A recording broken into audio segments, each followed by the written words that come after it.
তো বন্ধুরা দেখো আজকে আমি কি রান্না করব সেটা তোমাদের সাথে আমি শেয়ার করব।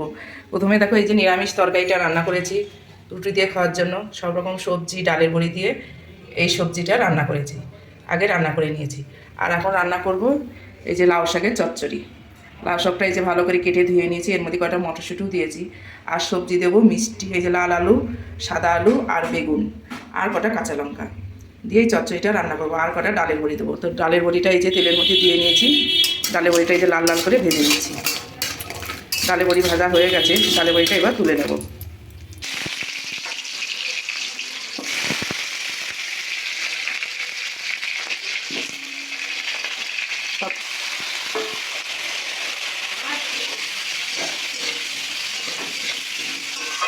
এই লাউ শাকের চচ্চড়িটা বেশ সবজি দিয়ে আর ডালের বড়ি দিয়ে চচ্চড়িটা করলে কিন্তু খুব টেস্টি হয় খেতে।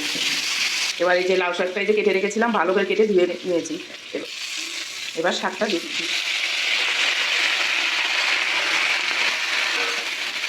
হলুদের গুঁড়ো দিয়ে দিচ্ছি, স্বাদ অনুযায়ী লবণ দিয়ে দিচ্ছি। দেখো এই যে সবজিগুলো সব ভালো করে একটু কষিয়ে নিলাম। আর এই যে এবার একটু জল দিয়ে দেবো সিদ্ধ হওয়ার জন্য। ডাটা সবজিগুলো সব সিদ্ধ হবে।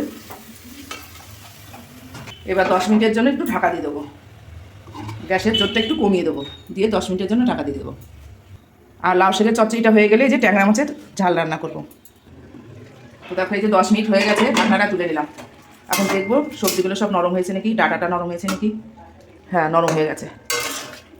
এবার এই যে ভেজে রাখা বড়িগুলো দিয়ে দেবো। এই যে ডালের বড়িগুলো দিয়ে দিচ্ছি।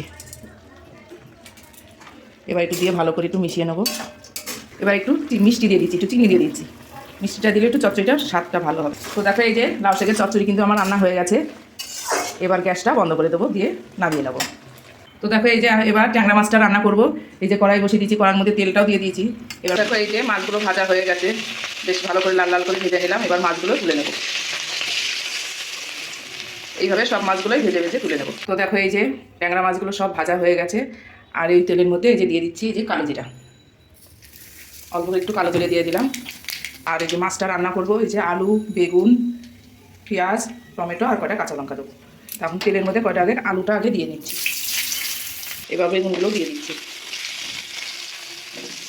অল্প একটু লবণ দিয়ে দিচ্ছি আর একটু লঙ্কা গুঁড়ো। এবার পেঁয়াজগুলোও দিয়ে দিচ্ছি। আলু, বেগুন, পেঁয়াজ বেশ ভালো করে লাল লাল করে ভেজে নিলাম। এবার একটু টমেটো দিয়ে দিচ্ছি। পেঁয়াজ গুঁড়ো, হলুদের গুঁড়ো, আদা বাটা, একটু লঙ্কার গুঁড়ো আর স্বাদ মতন লবণ। এবার মশলাটা দিয়ে দিচ্ছি। আর 4-5টা মতন একটু কাঁচা লঙ্কাও দিয়ে দিচ্ছি। তো দেখো এই যে মশলাটা আমার কষানো হয়ে গেছে আর তেলটাও ছেড়ে দিয়েছে, আর কাঁচা গন্ধটাও আর নেই। এবার ঝোলের জলটা দিয়ে দেবো। ঝোলের জলটা আমি একটু গরম করে নিয়েছি। এবার ঝোলটা একটু ভালো করে ফুটিয়ে তারপরে মাছ ভাজাটা দেবো। এই যে মাছের ঝোলটা আমার ফুটে গেছে। এবার এই যে ভেজে রাখা মাছগুলো ঝোলের মধ্যে দিয়ে দেবো। তো দেখো এই যে আমার ট্যাংরা মাছের রান্না আমার হয়ে গেল। এবার একটু গরম মশলার গুঁড়োটা দিলেই হয়ে যায়।